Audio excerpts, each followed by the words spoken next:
हाबर्ट की युवावस्था में उसकी पहली प्रेमिका अनाबेल से जुड़ी यादें उसे मानसिक संकट में डाल देती है, जो उसके वर्तमान संबंधों पर गहरा असर डालती है। यह आत्ममंथन और अतीत की छायाएं उसके मन में संघर्ष पैदा करती है, जो एक विपरीत परिस्थिति की ओर इशारा करती है।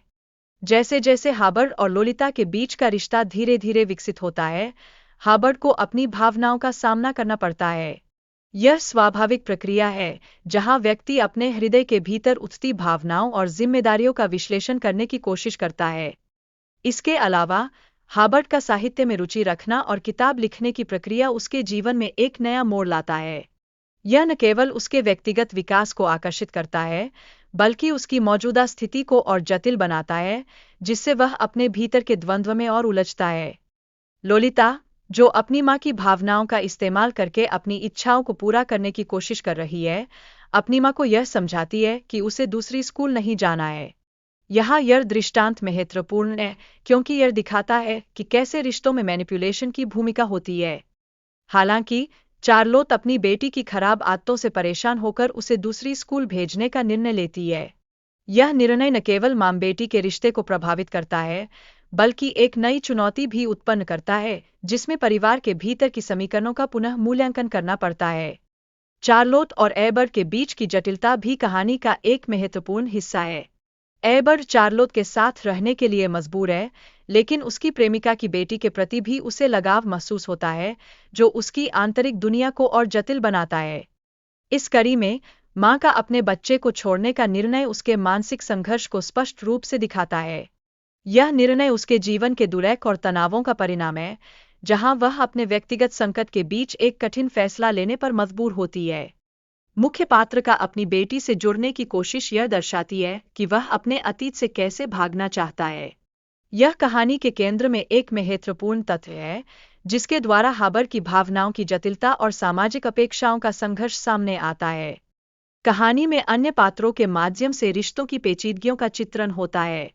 यह दर्शाता है कि कैसे प्रेम और घृणा एक साथ मिलकर जीवन को प्रभावित करते हैं, और इन जटिलताओं के बीच संतुलन बनाए रखना कितना चुनौतीपूर्ण होता है। लोलिता की मां की मृत्यु के बाद उसके मानसिक स्वास्थ्य और उसके व्यवहार में बदलाव पर भी ध्यान दिया गया है। यह कहानी की गहराई को बयाता है, जिससे पाठक पात्रों के मनोवैज्ञानिक विकास को समझ सकता है। उसके पिता एबर्ट लोलिता के दुर्भाग्य को समाने की कोशिश कर रहे हैं और उसे खुश करने के लिए विभिन्न गतिविधियों में शामिल हो रहे हैं। यह पिता पुत्री के रिश्ते की जटिलताओं को उजागर करता है, जहां एक पिता अपनी बेटी की भलाई के लिए संघर्ष कर रहा है।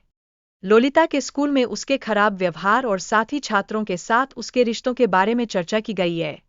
यह उसके चरित्र विकास को दर्शाता है और उन मुद्दों को भी रेखांकित करता है जो उसकी पहचान को आकार देते हैं। एबर्ट लोलिता से उसके दोस्त के बारे में प्रश्न पूछता है, लेकिन वह टालमटोल करती है। इससे एबर्ट के मन में संदेह बढ़ जाता है और यह स्पष्ट करता है कि कैसे अविश्वास किसी रिश्ते को प्रभावित कर सकता है। एबर्ट का गुस्सा बढ़ता है और वह लोलिता को मारता है। यह स्थिति दर्शाती है कि मानसिक तनाव और असुरक्षा के कारण रिश्ते कितने विकृत हो सकते हैं और कैसे हिंसा एक जटिल रिश्ते का परिणाम हो सकती है। लोलिता उसकी मार के डर से भाग जाती है और उसे छोड़ देती है। यह पल एक महत्वपूर्ण मोड़ है, जो दर्शाता है कि किस तरह से निराशा रिश्तों को तोड़ सकती है और एक व्यक्ति को अपने आत्मसम्मान की रक्षा के लिए कदम उठाने पर मजबूर कर सकती है। लोलिता और एबर्ट एक यात्रा पर जाते हैं, लेकिन लोलिता की संदिग्ध गतिविधियां एबर्ट को और चिंतित कर देती है। वह उसे ट्रैक करने की कोशिश करता है, जिससे यह स्पष्ट होता है कि अविश्वास और संदेह किस तरह से रिश्ते में तनाव का कारण बनते हैं। एक व्यक्ति होटल के पास एक युवती पर नजर रखता है, जो बाद में उसकी जिंदगी का एक बड़ा हिस्सा बन जाती है। यह एक नए मोड़ का संकेत है, जहां एक नया पात्र कहानी में शामिल होता है और जटिलताओं को और बढ़ाता है। युवती की स्वास्थ्य स्थिति बिगड़ जाती है और युवक उसे अस्पताल में भर्ती कराता है, जहां वह चिंता करता है। इस घटना के माध्यम से कहानी में चिकित्सा और देखभाल के महत्व को भी रेखांकित किया जाता है। 3 साल बाद युवक को युवती से एक संदेश मिलता है, जिसमें वह अपने नए जीवन और समस्याओं के बारे में बताती है। यह संचार एक बार फिर उस रिश्ते की गहराई को उजागर करता है और यह दर्शाता है कि समय कैसे व्यक्ति को बदल सकता है। युवक अंततः उस व्यक्ति का सामना करता है जो उसकी प्रेमिका को परेशान कर रहा था और उसका बदला लेने की योजना बनाता है। यह पल चरमोत्कर्ष का प्रतीक है, जहां एक व्यक्ति अपने प्रिय के लिए संघर्ष करता है और यह दिखाता है कि प्यार के लिए प्रतिशोध का किस तरह की महत्ता होती है।